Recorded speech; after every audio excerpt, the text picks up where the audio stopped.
यही इस देश का दुर्भाग्य, यही इस भूतकाल में आई जो भी हमारे ऊपर की परिस्थितियां थी ना। मैं एक मूल बात आपसे कहूं, मैं जिस क्षेत्र का मैं हूं उस क्षेत्र के अनुभव से कह सकता। कोई पॉलिटिकल व्यक्ति होता तो वो अपनी पॉलिटिकल बात कहता। मेरे मन में ऐसी समझ है आती है कि कहीं ना कहीं जो एजुकेशन सिस्टम था, हमारे हम लोग शास्त्रों से दूर रहे। जैसे जैसे दूर शास्त्र रहे या हैं, दूर कर दिए गए? दोनों चीजें। क्योंकि मैं कई बार जब हिस्टोरियंस को पढ़ता हूं तो उनका ये कहना है कि आप क्रिश्चियनिटी से जब उठाते हैं कि जब कभी वो कहीं हमला करते थे तो उनके चर्च को, टेम्पल को या धार्मिक जो जगह थी वहां पे पहला हमला था। कि अगर आपकी वैचारिक चीज को तोड़ दिया गया, हम्म, सांस्कृतिक चीज को तोड़ दिया गया, तो वो जो पूरी जनरेशन है वो ऑटोमेटिक स्पॉइल हो जाएगी, क्योंकि उनको बिल्कुल ट्रू। होल्ड कर रखने वाली ट्रू। चीज जो है वो खत्म हो जाएगी। ट्रू, दोनों चीज, मूल तो वहीं से शुरू हुआ। और अभी भी एजुकेशन सिस्टम कहाँ अपग्रेड हो पाया है। इंडस्ट्रियल रेवोल्यूशन के टाइम से जो स्कूल का स्टैंडर्ड होता था वही घंटी बजती थी, जो लेबर ट्रेनिंग की प्रोसेसेस होती थी वही स्कूली प्रोसेसेस में हमने अडॉप्ट करके तैयारी की है। उस कारण से जो हमारी भारतीय सभ्यता है, विज्ञान है, हमारे यहाँ क्या नहीं मौजूद है। मैं कहता हूँ अगर आप संस्कृत लैंग्वेज जान लीजिए तो आप आज हमारे यहाँ लिटरेचर, साइंस, एस्ट्रोलॉजी, एस्ट्रोनॉमी जो मौजूद है, सब कुछ आज आप दुनिया से अपने आप को 100-150 साल एडवांस अनुभव करेंगे।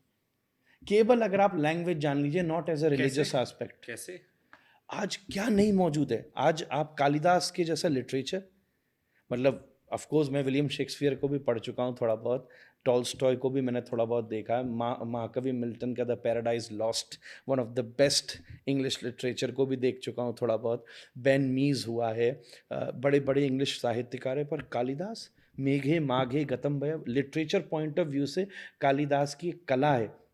वो एक शब्द को जिस एक ग्रंथ में एक बार यूज करता है, दोबारा उसने अपनी पूरी लिटरेचर में उस वर्ड को यूज नहीं किया, लिटरेचर के पॉइंट ऑफ व्यू से। आज आप राम जी की आरती गाते हैं, रामायण जी की कथा करते हैं, गांव गांव में रामायण की आरती होती है, वहां एक शब्द आता है, वाल्मीकि विज्ञान विशारद आरती रामायण जी की कीजय। हर राम जी के पाठ के बाद ये आरती होती है। सबसे बड़े वैज्ञानिक, आज आप साइंस और टेक्नोलॉजी के हिसाब से देखिए तो जो महर्षि वाल्मीकि ने रामायण के भीतर एस्ट्रोलॉजी का वर्णन किया है, जो पूरी पूरी पूरी की पूरी स्टैब्लिशमेंट आज air and space museum Washington में राइट ब्रदर्स जो साइकिल बनाते थे उनके द्वारा बनाया हुआ हवाई जहाज रखा है।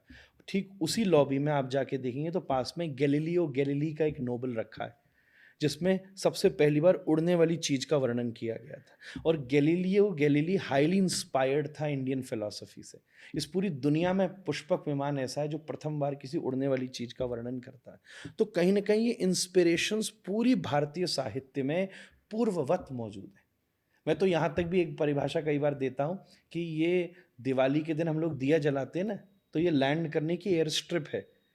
कि अयोध्या में तो कोई प्लेन था नहीं, लंका से आया था, तो शाम के समय दिए दिखा के एयर स्ट्रिप दिखाई अयोध्या वासियों ने कि कहाँ से लैंड। अगर आप ऐसे सोचना शुरू कीजिए तो everything has a very very very deep logic.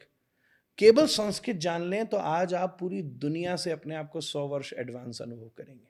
फिर एक सवाल मन में आता है कि जैसे आपने प्रभु श्री राम को लेकर कहा, जब हम वाल्मीकि जी के रामायण का जिक्र करते हैं या हम तुलसीदास जी के रामायण का जिक्र करते हैं या हम पढ़ते हैं, तो पता लगता है कि दुनिया में और भी बहुत जगह पर प्रभु श्री राम की कथा है, कहानियाँ हैं, किस्से हैं। इंडोनेशिया आप जाएंगे, वो कहते हैं हमारे यहाँ राम थे। नेपाल में भी कई कहानियाँ चलती हैं कि वो कहते हैं सीता जी हमारे यहाँ हुई, कुछ लोग कहते हैं बिहार में हुई। दुनिया के कई देशों में कहानियाँ हैं। ये एक ही श्री राम की कहानियां सारी जगहों पर है या अलग अलग कहानियां हैं? क्योंकि कई लोग मानते हैं कि प्रभु श्री राम एक राजा थे, वो भी एक कहानी चलती है उनके ना मानने वाले कि वो भगवान नहीं थे, एक राजा थे जो आए, जिन्होंने बहुत सारी चीज़ें की। प्रभु श्री राम कौन है, एक सवाल ये। और जो ये दुनिया के अलग अलग देशों में भी कहानियां हैं, रामायण से मिलती जुलती कहानियां, वही उनकी अपनी अपनी रामचरितमानस, क्योंकि रामचरितमानस कई हैं, सैकड़ों की संख्या में है।